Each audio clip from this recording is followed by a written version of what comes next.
इस कार्यक्रम के लिए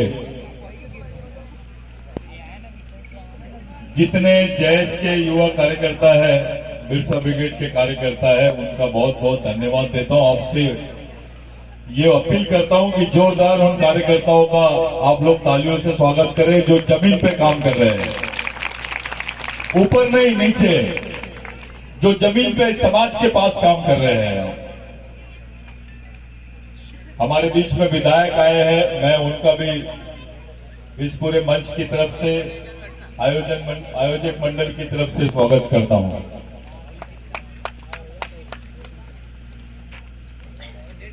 दो प्रकार की जयंती हो रही है पूरे प्रदेश में।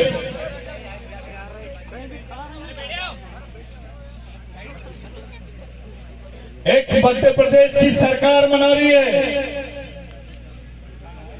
और दूसरा आदिवासी समाज मना रहा है। लेकिन जयंती थोड़ी दोनों अलग है। ये जयंती को समझना पड़ेगा।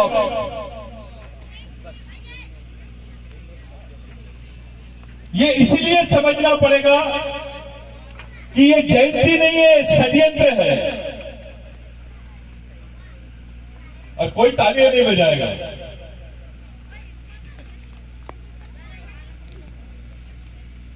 ये लोग जनजाति गौरव दिवस के रूप में इस दिन को मना रहे हैं। जनजाति गौरव दिवस गवर्नमेंट मना रही है आरएसएस की मदद से, और आदिवासी समाज गौरव दिवस मना रहा है बिरसा मुंडा जयंती पर। जनजाति गौरव और आदिवासी गौरव, इसमें फर्क है। जनजाति यानी एक समूह और आदिवासी यानी समाज। ये गवर्नमेंट आपको समूह समझती है, समाज नहीं समझती, याद रख लीजिए। और समाज आदमियों का होता है, मानव का होता है, और जो भीड़ होती है, समूह होती है, वो जानवरों की होती है। ये वही लोग हैं जो तुमको वनवासी बोलते हैं। ये जो जनजातीय गौरव दिवस मना रहे हैं, जनजातियों का गौरव नहीं भाई, आदिवासियों का गौरव करने की हिम्मत है तो आओ। प्रधानमंत्री भी आदिवासियों को आदिवासी नहीं बोलते, घबराते हैं, डर लगता है। डर इसलिए लगता है क्योंकि इस जमीन का मालिक आदिवासी है। इस देश की जल जमीन जंगल का ओरिजिनल मालिक आदिवासी है। प्रधानमंत्री अगर आदिवासियों से प्यार करते हैं तो खुल के बोले, ये जनजातीय गौरव दिवस का नाम आदिवासी गौरव दिवस करके बताते, मान जाएंगे प्रधानमंत्री को। वो नहीं कर सकते हैं क्योंकि उसके पीछे एक सोच है। ये लोग आदिवासियों को आदिवासी बोलना नहीं चाहते। जैसे ही आपको आदिवासी बोला जाता है, उसी समय यह समझ में आ जाता है कि आप इस देश के मालिक हो। जनजातीय बोल के कुछ समझ में नहीं आता। भगवान कंटाबिल ने आपको मालिक बनाया।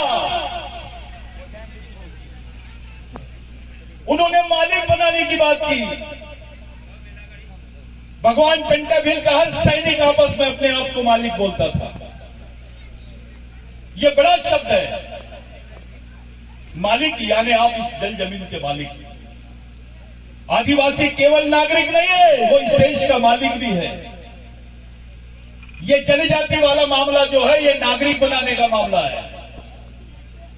और जिसकी ये जयंती बना रहे हैं आज, जिस महामानव क्रांति सूर्य भगवान बिरसा मुंडा की जयंती मना रहे, उन्होंने आदिवासियों को मालिक बनाया है।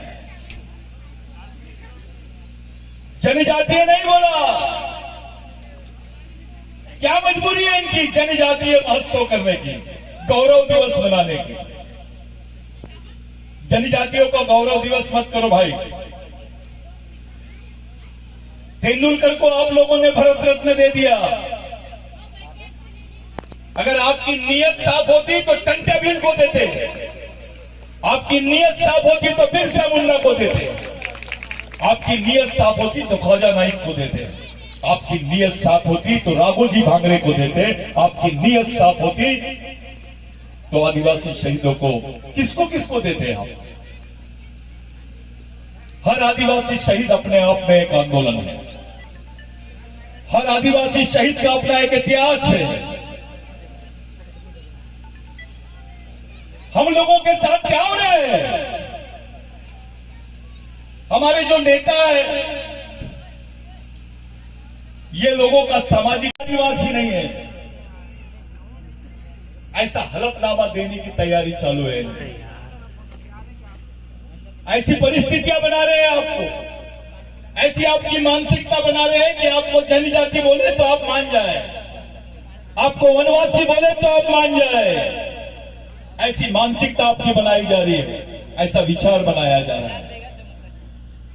कुछ हमारे समाज के गद्दार लोग हमारे ही समाज की सोच, हमारी संस्कृति, हमारी पहचान को खत्म करने के लिए काम कर रहे हैं।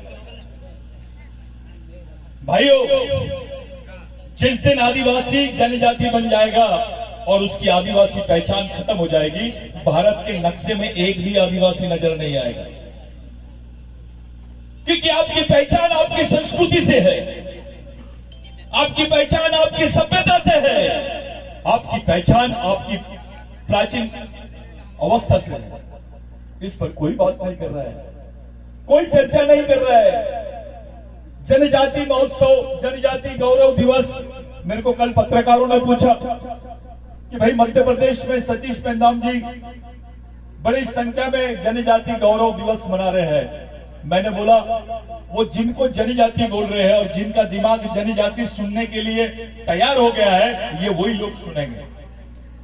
हम जनजाति नहीं, हम मालिक है। ये मध्य प्रदेश के मालिक है, देश के मालिक है। मोदी यहाँ के प्रधानमंत्री हो सकते हैं, वो नागरिक है, लेकिन आदिवासी आदमी जिसके बदन पे कपड़े नहीं है, जो लंगोटी पहन के रहता है, वो भी इस देश का मालिक है। उसके आगे कुछ नहीं है। इस आंदोलन को खड़ा करने की तैयारी हम लोग फिर से कर रहे हैं। यही आंदोलन बिरसा मुंडा ने चलाया था, यही आंदोलन भगवान टंटाबिल ने चलाया था, यही आंदोलन राघोजी भांगरे ने चलाया था। मेरे को जादव दादा ने बोला कि नहीं, अपना जयस का जो ग्रुप है ये प्रोग्राम ले रहा है। मैं नासिक में था, मैंने बाकी सब कार्यक्रम छोड़ा। मैंने बोला चलो मध्य प्रदेश में ऐसा भी एक प्रोग्राम होना चाहिए जो समाज का कार्यक्रम रहे। मैंने बाकी सब प्रोग्राम को छोड़ के मैं बोला नहीं, मैं यहीं आऊंगा और यही बात करूंगा। साथियों, 1993 में भारत सरकार का जो हलफनामा गया, थोड़ा चुप रहेंगे सब लोग, अम्मा शांत रहो, थोड़ा शांत रहो, थोड़ा शांत रहो। जो महिला ज्यादा बात करेंगी स्टेज पे बुलाऊंगा उसको बोलने के लिए। तो 1993 में जो भारत सरकार का हलफनामा गया, मैं उसको उजागर करने के लिए आया हूं आपके सामने। वो हलफनामे में ये लिखे हैं कि भारत में अनुसूचित जनजाति के लोग रहते हैं, भारत में आदिवासी नहीं रहते हैं, पहला। दूसरा ये लिखा हुआ है कि भारत में एक ऐसी आदिवासी जमात है जिनकी बहुत बड़ी संख्या है, जिसका नाम है भिल।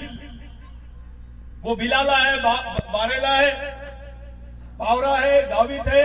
ये जो भिल जनजाति है, ये जो भाषा बोलते हैं, ये संस्कृत भाषा से मिली हुई भाषा है, इसलिए ये लोग आदिवासी नहीं है। ये बात भारत सरकार के रिप्रेजेंटेशन में गई है संयुक्त राष्ट्र संघ में। भारत सरकार ने बोला है कि भील आदिवासी नहीं है, क्योंकि उनकी जो भाषा है ये संस्कृत से मिलती है। साथियों, पेज कैसा फंसा हुआ है देखिए। जो सबसे लड़ाकू कौम है, जो सबसे ओरिजिनल कौम है, है, उसी कौम को ये लोग आदिवासी और मूल निवासी की रेस से बाहर कर रहे हैं। आपकी आने वाली पीढ़ी अपने आप को आदिवासी नहीं बोल सकेगी, आपकी जनरेशन आपको आदिवासी नहीं बोल सकेंगी अगर ये आपको संस्कृत भाषा से जोड़ देंगे तो। और ये दस्तावेज के रूप में संयुक्त राष्ट्र संघ में है, ये पे चढ़ा हुआ है और भील नेताओं को मालूम नहीं है। भील वंश का कोई रिप्रेजेंटेशन सामने नहीं आया, किसी ने संस्कृत भाषा को चैलेंज नहीं किया, भील भाषा का किसी ने उल्लेख नहीं किया। ये आपस में बढ़ गए हैं। कोई भिलाला बोल के अपनी अलग दुकान लगा रहा है, कोई भील बोल के अलग दुकान लगा रहा है, कोई बारेला बोल के अपनी दुकान लगा रहा है। भाई आज तुम्हारे पास उतना समय नहीं है, अब तो ये कौम ही खत्म हो रही है। इसको इन्होंने राष्ट्रीय स्तर पे आदिवासी जनजाति बोल रहे हैं, लेकिन अंतरराष्ट्रीय स्तर पे इसको आदिवासी नहीं बोल रहे हैं। मैं बहुत जवाबदारी से बोल रहा हूं ये बात। यहां बड़े बड़े आंदोलन चले, बड़े बड़े संगठन चले, लेकिन किसी ने रिप्रेजेंटेशन नहीं था। कोई जाके वहां पर बात नहीं किया। किसी को डरबन जाना है, किसी को अफ्रीका जाना है, किसी को ऑस्ट्रेलिया जाना है, किसी को एनजीओ में काम करना है। अबे ये रिप्रेजेंटेशन क्यों नहीं दिए? इस पर बात क्यों नहीं किए? ये तो हमारी कौम की बात थी। तुम कैसे चुपचाप थे? इसका मतलब यह है कि तुम भी मिले हुए हैं। ये जो बच्चे आंदोलन कर रहे हैं जैश का, ये नहीं जानते हैं। ये जैश नहीं, जोश है, लेकिन उनकी आत्मा पवित्र है। वो समाज के लिए आ रहे हैं, लेकिन समाज का नेता उनके साथ में नहीं है, समाज का अधिकारी उनके साथ में नहीं है। उनको सही डायरेक्शन देने के लिए कोई सामने नहीं आना चाहता है। लेकिन अपनी कौम गांडू नहीं है, हमको गांडुओं की जरूरत भी नहीं है।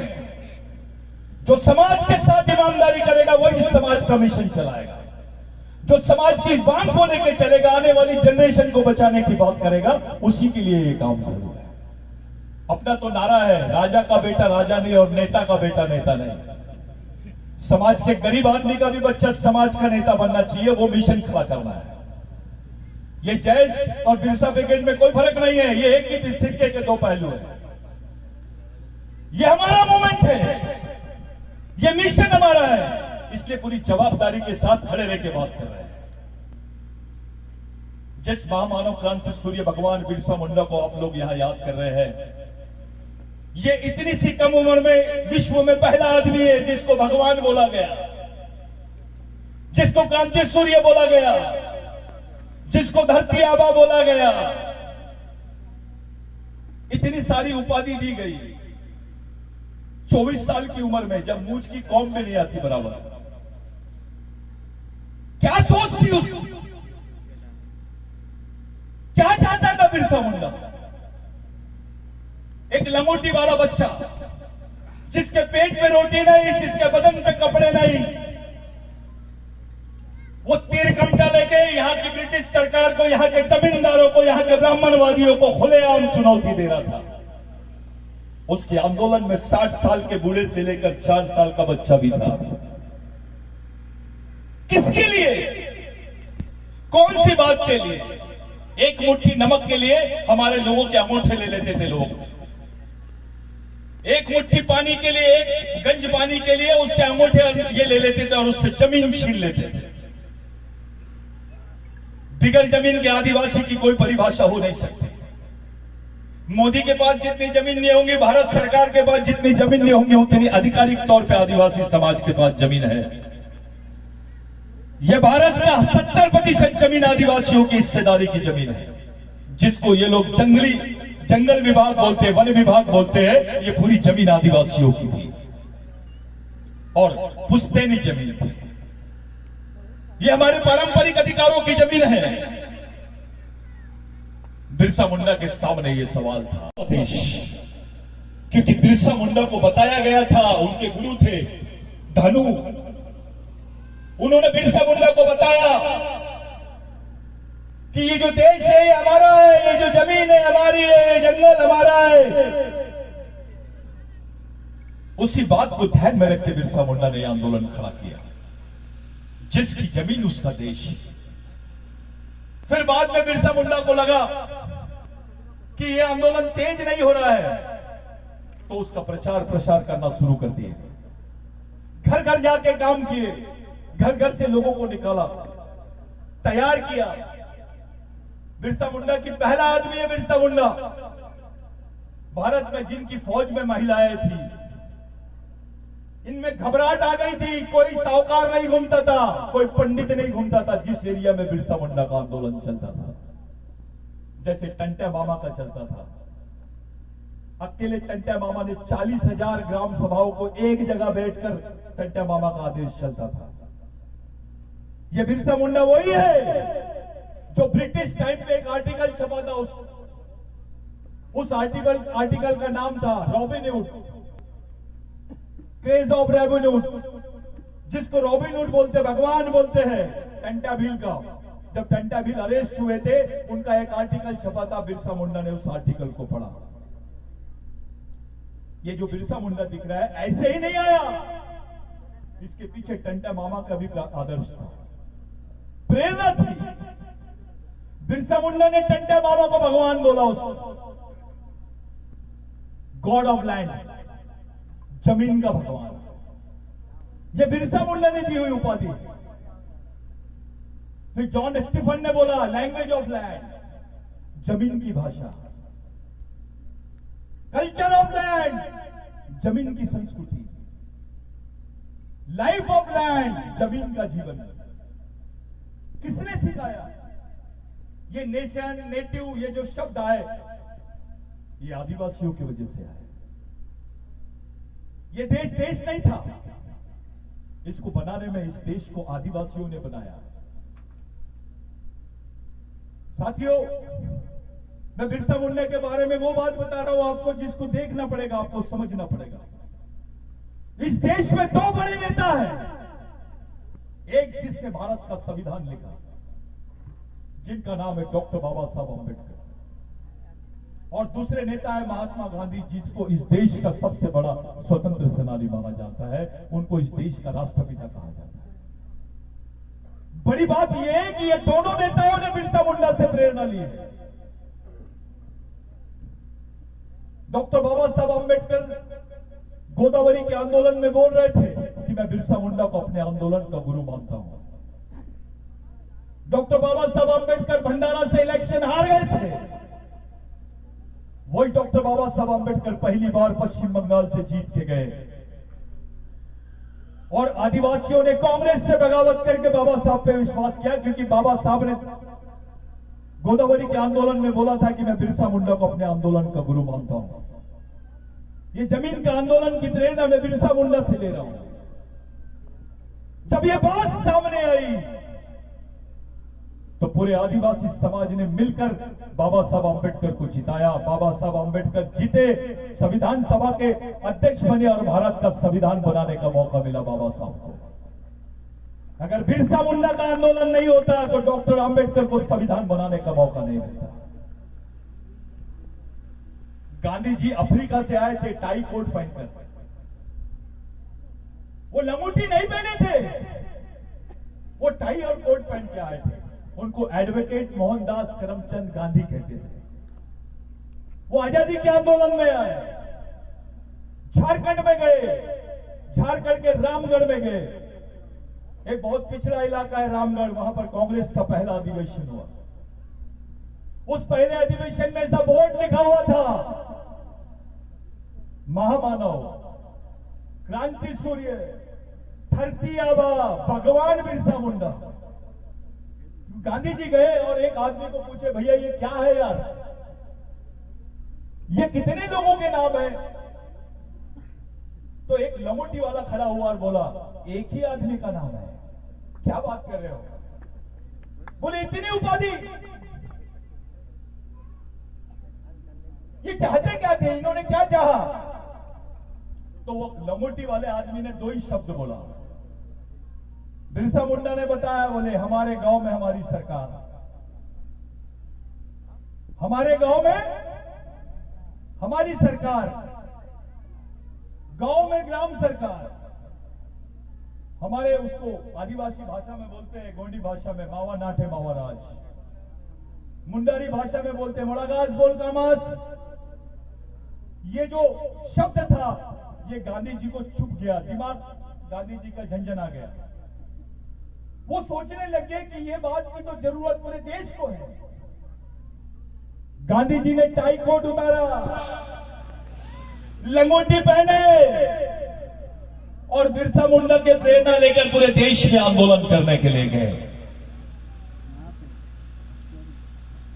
अब सोच सकते हैं आप,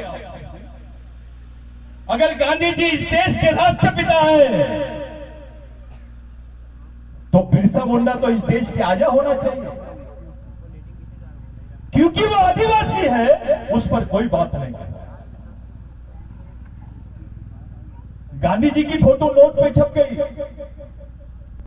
अन्य नेताओं की फोटो नोट पे छप गई, लेकिन एक भी आदिवासी आदमी की फोटो कभी नोट पे नहीं छपी। एक भी आदिवासी व्यक्ति को इन्होंने भारत रत्न नहीं दिया, क्योंकि इनके मन में खोट थी। ये वही लोग हैं जो जनजाति गौरव दिवस मना रहे हैं, जो आपको आदिवासी बोलना नहीं चाहते, वनवासी बोलना चाहते हैं। इनके मन में इतना डर क्यों है? क्योंकि इनके मन में आपके प्रति प्यार नहीं है भाई, द्वेष है, षड्यंत्र है। क्रिमिनल ट्राइब किसको बोले? हमको बोले। क्रिमिनल ट्राइब यानी गुनहगारी जमात, जिसको मारने के बाद कोई केस नहीं लगती थी। किसी भील को मारने पर, किसी कौन को मारने पर, किसी महादेव कौड़ी को मारने पर केस नहीं लगती थी, डायरेक्ट मारने के ऑर्डर। हमारा बच्चा पैदा होता था तो पैदाइश ही वो गुनाहगार बन जाता था। इस बिल के बारे में पूरे विश्व में कहीं चर्चा नहीं होती, केवल भारत में। हमारे साथ जो जो हुआ है उसको याद करो। कोई भी आता था आदिवासियों की जमीन लेके चले जाता था। 1898 में जो लड़ाई हुई, वो लड़ाई मध्य प्रदेश, केरल, तेलंगाना, महाराष्ट्र, पश्चिम बंगाल से लेकर पूरे देश भर में ये लड़ाई देखने के लिए मिली। और ये लड़ाई बिरसा मुंडा के आंदोलन से भड़की। लाखों लोग मारे गए। एक कानून अस्तित्व में आया जिसका नाम है भूमि संपादन अधिनियम, लैंड एक्विजिशन एक्ट, जिसमें लिखा हुआ था आदिवासी की जमीन गैर आदिवासी आदमी नहीं ले सकता है, और गैर आदिवासी तो क्या सरकार भी नहीं ले सकती है। इसी कानून ने 5वीं अनुसूची की पार्श्वभूमि को खड़ा किया। साथियों, आदिवासी की जमीन सरकार भी नहीं ले सकती का मतलब यह है कि इस कानून में आपके लिए इनडायरेक्ट आजादी थी। उसी समय आजाद हो गया था आदिवासी। ये भारत नहीं रहता, आदिवासी भारत रहता। ये लोग हिंदू मुस्लिम का बंटवारा लाकर आदिवासियों को खत्म करने के लिए हिंदू मुस्लिम की बात की है। अगर सांस्कृतिक आधार पर देश का बंटवारा होता तो ये भारत आज आदिवासी भारत रहता, लेकिन धार्मिक आधार पे देश का बंटवारा करके आदिवासियों के साथ में गद्दारी की गई। बिरसा मुंडा के आंदोलन ने वो कानून दिया। वही कानून के भरोसे तुम्हारे पास 1 एकड़, 2 एकड़, 5 एकड़, 3 एकड़ जमीन है, आपके बाल बच्चों के बदन पे कपड़े हैं, आज आप जिंदा है। आज कहीं तो भी आपकी सुनवाई हो रही है, आप लड़ पा रहे हैं। अगर वो कानून नहीं होता तो आज पूरे जंगल में रहते हैं। उस कानून को डॉक्टर आंबेडकर ने संविधान में वैसे के वैसे ही रखा। और बड़ी बात यह है, जब यह कानून पारित किया गया ब्रिटिश हाउस में, तब अंग्रेजों की 5 देशों में सत्ता थी, और उन 5 देशों के आदिवासियों को भी इसका फायदा हुआ। इसलिए बिरसा मुंडा को राष्ट्रीय नेता नहीं, अंतर्राष्ट्रीय नेता भी बोलते हैं। बिरसा मुंडा का आंदोलन भारत में आदिवासियों को परिभाषित करने वाला आंदोलन है, आदिवासियों की पहचान का आंदोलन है। इतना बड़ा आंदोलन जिसने इस देश में एक नई क्रांति खड़ी किया, एक शहरी आजादी का आंदोलन जो राजनीतिक सत्ता हस्तांतरण का आंदोलन था, और एक जंगली आजादी का आंदोलन जो सामाजिक अधिकारों की सत्ता हस्तांतरण का आंदोलन था, जो अपने जल जमीन जंगल के पूर्वजों के प्राचीन अधिकारों का आंदोलन था। उस पर चर्चा नहीं होती, लेकिन ये बाकी सब चीजों पर चर्चा होती है। मेरी एक बात आप लोगों से हाथ जोड़ के बोल रहा हूं मैं कि अब जो लड़ाई लड़ना है आपको उस लड़ाई को लड़ना है जहां जाके इन्होंने हमको फंसा दिया। संयुक्त राष्ट्र संघ के टेबल पर आज भी भीलों का प्रश्न वैसी का वैसी पड़ा है। उस पर चर्चा करने की जरूरत है। उसको ऑक्सफोर्ड यूनिवर्सिटी में चैलेंज करने की जरूरत है। उसको भारत के सर्वोच्च न्यायालय में चैलेंज करने की जरूरत है। उसको इंटरनेशनल कोर्ट में चैलेंज करने की जरूरत है अगर अपनी पीढ़ी को बचाना चाहते हो तो। और ये केवल ऊपरी ऊपरी काम नहीं है ये, इसलिए आपको मिशनी तौर पे काम करना पड़ेगा। ये बड़े बड़े सम्मेलन लेंगे यहां तक के ठीक है। ये लड़ाई लड़ने के लिए आपके पास में एक प्लानिंग होनी चाहिए, एक रणनीति होनी चाहिए, तभी आप अपने बाल बच्चों का जीवन सुरक्षित कर सकोगे, अपनी पहचान को बचा सकोगे। ये बात तो अलग हुई कि भील नेताओं ने कुछ नहीं बोला, लेकिन इससे ज्यादा अफसोस की बात है भारत के किसी भी जनजाति के आदिवासियों ने इस पर ऑब्जेक्शन नहीं लिए। ये उससे भी खतरनाक बात है। ये इसीलिए हुआ क्योंकि राष्ट्रीय स्तर पर आदिवासियों में कोई समन्वय नहीं है। राष्ट्रीय स्तर पर आदिवासियों के बीच में सामाजिक समन्वय होना यह सबसे जरूरी था। अगर ये होता तो आज ये हालत नहीं होते हमारे साथियों। आने वाले समय में इस आंदोलन को, जो जैश का आंदोलन है, जो युवाओं का आंदोलन है, इसको कैडर बेस आंदोलन के रूप में परिवर्तित करो। अगर आरएसएस का आदमी खुलेआम बोलता है जनजाति गौरव की बात, तो जैश का आदमी, बिरसा ब्रिगेड का आदमी बोलना चाहिए आदिवासी गौरव की बात। ये जनजाति गौरव की बात मत करो। कंस मामा वाला काम नहीं होना, ओरिजिनल टंटा मामा वाला काम होना। ये टंटा मामा की मीटिंग है, किसी दूसरे मामा की मीटिंग नहीं है। टंटा मामा की मीटिंग में आदिवासी की बात होगी और दूसरे मामा की मीटिंग में जनजाति की बात होगी। ये दोनों अलग बात है। ये जो युवा कर रहे हैं ना, ये कोई नेता वेता के भरोसे नहीं कर रहे हैं, ये उनकी मेहनत है। ये जमीन पे गए, समाज के आम आदमी को समझा रहे हैं। और इतनी बड़ी तादाद में अगर समाज मौजूद है, इसका मतलब यह है कि समाज में आज भी टंटा भील का खून है, आज भी बिरसा मुंडा का खून है। ये मरा हुआ समाज नहीं है, ये तो मारने वाला समाज है। ये शेर है, सिर्फ इसको जगाने की जरूरत है। बिरसा मुंडा ने बोला था, बिरसा मुंडा ने बोला था कि इंसान के विचार भगवान से बड़े होते हैं और इंसान ने भगवान का निर्माण किया। वो इसलिए कर पाया क्योंकि उसके पास विचार थे। इसलिए बिरसा मुंडा ने भगवान से बड़ी चीज विचार बनाया। हम लोग भगवान का केंद्र खोल लेते हैं मंदिर के रूप में, लेकिन विचारों का केंद्र नहीं खोले। हमारे बच्चों को तैयार करने की कोई रणनीति नहीं बनाए, हमारे सामाजिक चिंतन की कोई रणनीति बनाया नहीं हमने, हमारे बच्चों के लिए कोई इतिहास सामने नहीं रखे। तो ये जो विचारों का मंदिर है, इसको खड़ा करने की बात करो, ये विचारों के कारखाने को खड़ा करने की बात करो। ये बिरसा मुंडा ने बोला था। बिरसा मुंडा ने बोला था कि समाज आर्थिक रूप से गरीब होगा चलेगा, लेकिन विचारों से गरीब नहीं होना चाहिए। जो समाज विचारों से गरीब रहता है, वो समाज गुलाम पैदा होता है और गुलाम ही मर जाता है। मामूली बात नहीं है बिरसा मुंडा का नाम लेना। ये वही बिरसा मुंडा है जिसने टंटा मामा से प्रेरणा लिया। ये वही बिरसा मुंडा है जिसकी विश्व स्तर पे बात होती है। ये वही बिरसा मुंडा है जिसके बदन पे कपड़े नहीं है, लेकिन दिमाग में समाज की सोच है। अगर उसके दिमाग में सामाजिक सोच नहीं होती तो 24 साल की उम्र में फांसी के तख्ते पे खड़ा होने के लिए खुशी खुशी समाज के खातिर तैयार नहीं होता। अबे यहां क्या है?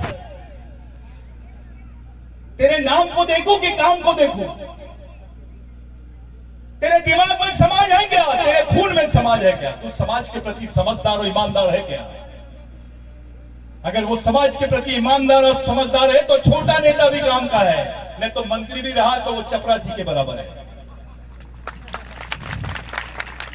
बैल मारना पुराएगा,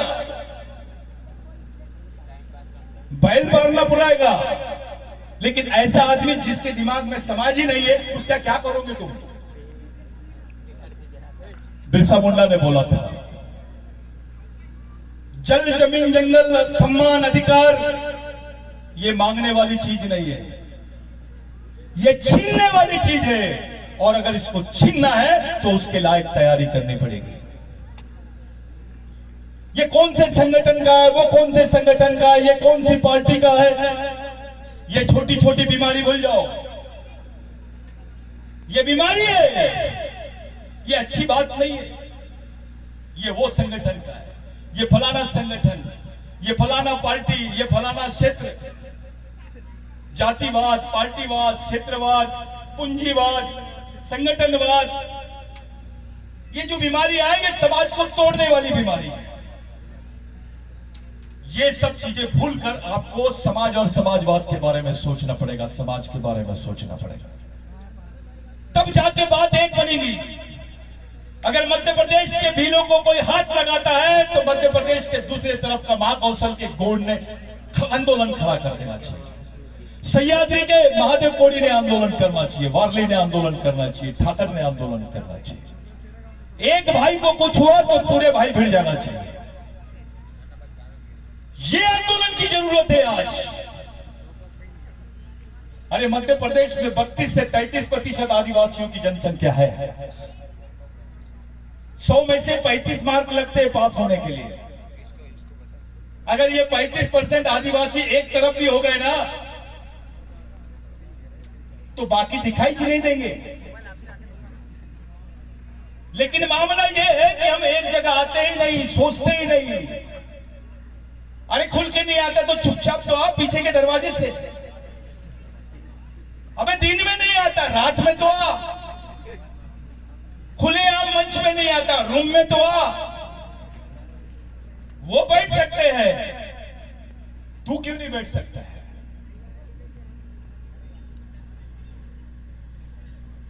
एक जन बोले अभी मां भारती के लिए हम काम करते हैं। सतीश बाबू हम भी मैं बोला हमारी भारत मां वो है जितने हिंदू संस्कृति में पहली बार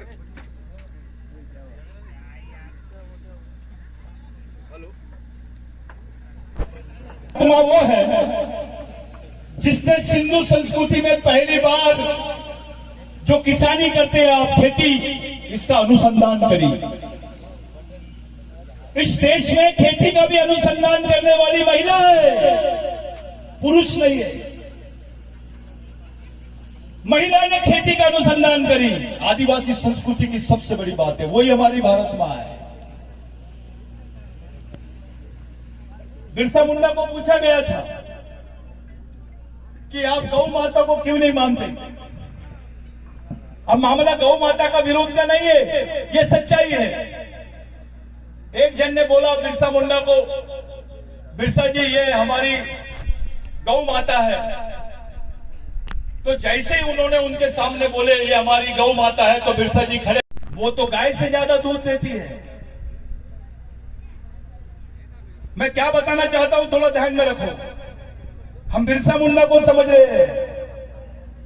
बिरसा मुंडा ने बोला कि गाय से ज्यादा भैंस दूध देती है, वो भी भैंस का दूध बच्चों को पिलाया जाता है। अगर गाय मां है, गाय मां है तो भैंस बड़ी मां है,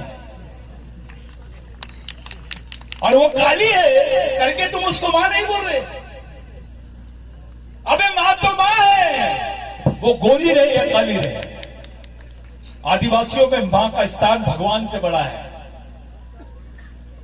आदिवासी संस्कृति में मां का स्थान भगवान से बड़ा है। हमारे लोग शंकर भगवान को मानते हैं लेकिन उससे ज्यादा उसकी मां को मानते हैं। यहां किसी पंडित को नहीं मालूम कि शंकर भगवान की मां का नाम क्या है, क्योंकि इनको शंकर भगवान का उल्लेख ही नहीं मालूम। अगर शंकर भगवान के बारे में इनको मालूम होता तो इनके ऋग्वेदों में शंकर भगवान का उल्लेख होता। ये तो आदिवासी संस्कृति है। ये इनका भाषण मेरे बात करवा देना। तो ये जो बात है ये आदिवासी संस्कृति की, इसको कोई समझ नहीं पाया। अभी किसी को भिलाड़ देव बोलेंगे तो कोई समझेगा ही नहीं। किसी को बाघदेव बोलेंगे तो कोई समझेगा ही नहीं। जिस बाघ को बचाने के ये लोग पैसे खाते हैं, जिस जंगल को बचाने के लिए ये लोग अंतरराष्ट्रीय स्तर का पैसा लाते हैं, एनजीओ का पैसा लाते हैं, वो बाघ तो हमारा भगवान है। तुम पैसे से बचाते हैं, वे हमारी संस्कृति बचा लेती है उसको। आदिवासी झाड़ को काटने के पहले उसकी पूजा करता है। जो महुए का झाड़ है जिसकी दारू बनाते हैं, ये लोग बदनाम कर रहे थे कि भैया आदिवासी आदमी महुए के झाड़ की पूजा करता है इसलिए क्योंकि महुए की दारू पीता है। और उस पर बहुत बड़े बड़े लोग मुंडी हिला रहे थे दिल्ली में। तो मेरे को लगा कि अपने आंग में टंटे भी लाना जरूरी है। अगर इनका जवाब देना है तो भगवान टंटे भी सही समझा सकता है इन्हें, क्योंकि एक ही टंटा भील था, सबकी वाट लगा दिया था। एक ही बिरसा मुंडा था, सबकी वाट लगा दिया था। शेर को किसी फौज की जरूरत नहीं पड़ती। तो मैंने पूछा, आज से 10,000 साल पहले जब गेहूं नहीं होता था, जब ज्वार नहीं होती थी, तो इंसान क्या खा के जिंदा रहता था? तो साथियों, ये जो महुआ होता है इसकी रोटी बनती थी, और इसकी रोटी बना के हमारे पूर्वज खाते थे। जिस महुए से हमारा पेट भरता था, जिस महुए से हमारा पालन और पोषण होता था, उस महुए की झाड़ की हम लोग पूजा करते हैं। फिर मैंने एक सवाल पूछा, 10,000 साल से आदिवासी एक झाड़ के साथ बेईमानी नहीं करेगा कि कर लिया, आज तक नहीं किया, तो इंसान के साथ कैसे करेगा? ये हमारी संस्कृति है, हमारे रग रग में ईमानदारी है। हमको किसी आबा बाबा इसकी जरूरत नहीं है। हमारी महिलाएं बहुत खतरनाक है, अकेले धूप में पीठ पे बच्चे को बांधकर 10 फीट का गड्ढा खोद लेती है। रामदेव बाबा को बोलो खोद के बताओ, वो रामदेव बाबा नहीं, जामदेव कामदेव बाबा बन जाएगा। ये पहली महिला है, ये सजा है। साथियों, इस देश में संडास साफ करने का काम, मैला धोने का काम, झाड़ू मारने का काम सरकारी काम का हिस्सा बना, लेकिन गड्ढे खोदने का काम, मजदूरी करने का काम सरकारी काम का हिस्सा नहीं बन पाया। हमारे हाथ में रोजगार नहीं है। अब गड्ढे खोदने की मशीनें निकल गई है, वो भी काम तुमको मिलने वाला नहीं है। जिंदा कैसे रहोगे तुम? तुमको बिगर बताए तुम्हारी जमीनें बेची जा रही है। लैंड बैंक बना दिए। पूरे देश में पहला स्टेट है मध्य प्रदेश, जहां पे लैंड बैंक बनाया गया और विश्व की कंपनियों को बुलाया गया कि तुम यहां पैसा लगाओ। वो लैंड बैंक में जो जमीन थी, 80% जमीन आदिवासी की है। ये कान्हा पर बहुत बड़ी बड़ी बातें करते हैं। अरे कान्हा 5वीं अनुसूची का क्षेत्र है, आदिवासी का क्षेत्र है। पेज में बड़ी बड़ी बातें करते हैं, पेज 5वीं अनुसूची का क्षेत्र है, आदिवासी का क्षेत्र है। जमीन हमारी और व्यापार इनका। हमारा आदमी वहां होटल में काम कर रहा है, हमारा आदमी वहां भीख मांग रहा है। कोई हमारे आदमी को छोड़ बोलता है, कोई हमारी मां बहनों पे हंसता है। ये स्थिति बदलनी चाहिए। आदिवासी नाम भी सुन लिए तो 10 मिनट उसका दिमाग काम नहीं करना चाहिए। ऐसी स्थिति पैदा करने के लिए काम करो। ये मैं खुलेआम बोल रहा हूं, कोई इरसा ब्रिगेड, बिरसा ब्रिगेड या वो आईएएस जयस, ये मामला मेरे पास नहीं होना। पहले दिमाग से तैयार हो जाओ। अगर लड़ना है तो भागने के 50 रास्ते हैं, लड़ने का एक ही रास्ता होता है। विचारों से तैयार हो जाओ। और कोई संगठनों में फर्क नहीं है, सब समाज के लिए काम कर रहे हैं। मेरे को मालूम है कि जो जैस का कार्यकर्ता है उसके पीछे कोई खड़ा नहीं है, उसके पीछे सिर्फ बुजुर्गों का आशीर्वाद है, शहीदों का आशीर्वाद है। वो लावारिश होने के बावजूद खुल के खड़ा है। ये बड़ी बात है। ये इसीलिए खड़ा है भाई क्योंकि उसके खून में अभी भी सच्चाई है। इसमें किसी नेता का या किसी पार्टी का या उधर से किसी बापू का चापू का किसी का हाथ नहीं है। इसमें सिर्फ हमारे आदिवासी शहीदों का खून है, उन्हीं की प्रेरणा की वजह से वो खड़ा है। आज के दिन मैं आप लोगों से विनती करता हूं, एक जो भारत सरकार का हलफनामा गया है उसकी लड़ाई लड़ना है।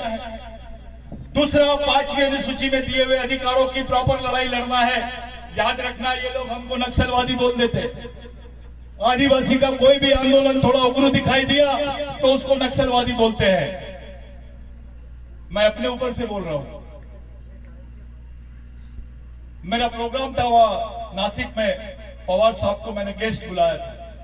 पहले दूसरे दिन से ही मेरे खिलाफ में आर्टिकल छपना शुरू हो गया कि ये नक्सलवादी दिखाई देता है। अबे तो क्या दाढ़ी निकालू, नाम बदलू, मेरा नाम कुलकर्णी कर दूं, शर्मा जी कर दूं, पेन नाम नहीं रखूं? ये वैसी बात करता है तो सही बात नहीं बोलूं? पूरे देश में कौन से समाज की लड़की है 13 समाज की 13 साल की लड़कियों के हाथ में बंदूक दिख रही है, जिनको कुछ नहीं समझता, जिसको मासिक भी नहीं होता होगा, मैं बोल रहा हूं यहां से, उसको उसके हाथ में बंदूक देकर उसको मारा जा रहा है और बोल रहा है ये नक्सलवादी है। अबे उसको कुछ समझता नहीं है, वो नक्सलवादी कैसे हो? जितने आदिवासी क्षेत्र है वहां पर यहाँ पे अर्धसैनिक बल लगा दिए गए। वहां पुलिस लगाना तो ये लोग पैरामिलिट्री फोर्स लगा दिए। यानी इनका सीधा सीधा इशारा है अब अगली लड़ाई आदिवासियों के साथ में, पाकिस्तान के साथ में नहीं, चाइना के साथ में तो नहीं, लेकिन आदिवासी के साथ में, क्योंकि इसके पास जमीन है, इसके पास जंगल है, इसकी जंगल में खनिज है, इसके जंगल में पानी है, इसके जंगल में पर्यावरण है, इसी को लूटो। आदिवासी का विनाश और देश का विकास, ऐसा समीकरण चल रहा है। आपको बाहर निकलना है इससे। मैं बारेला हूं, मैं बिलाला हूं, मैं दरबार हूं, ये घर में रख के आना। आपका खून एक है, वंश एक है, आपकी भाषा एक है, आपकी संस्कृति एक है, तो समाज भी एक होना चाहिए। और समाज एक है तो विचार भी एक होना चाहिए, और विचार एक है तो मिशन भी एक होना चाहिए। ये वो आदिवासी है, ये वो आदिवासी है। ये जबरदस्ती का बचपना बंद करो, ये संगठन वो संगठन खत्म। एक नया मौका मिला है आपको। ये जो लोग बैठे हैं ये बिरसा मुंडा के नाम पे बैठे हैं, टंटा भील के नाम पे बैठे हैं, समाज के नाम पे बैठे हैं। इसका मतलब है समाज में इतना करंट है, ये बहुत बड़ी बात है। मैं उन लोगों को जिन्होंने ये कार्यक्रम यहाँ पे आयोजित किया, मेरी तबीयत खराब थी, मैं पिछले 4-5 महीने से बहुत ज्यादा तबीयत खराब है मेरी, लेकिन मेरी इच्छा थी कि मैं यहाँ पर आऊं। काफी दिन से मेरा गैप हो गया था। मैं वो जितने जैस के आयोजक है, जितने कार्यकर्ता है, मां बहने हैं, इतने धूप में बैठे हैं, मैं सबको सैल्यूट करता हूं, मैं सबको प्रणाम करता हूं। आप उस लायक हो, मैं बोल रहा हूं करके मैं बड़ा आदमी नहीं, आप मेरे से बड़े लोग हो।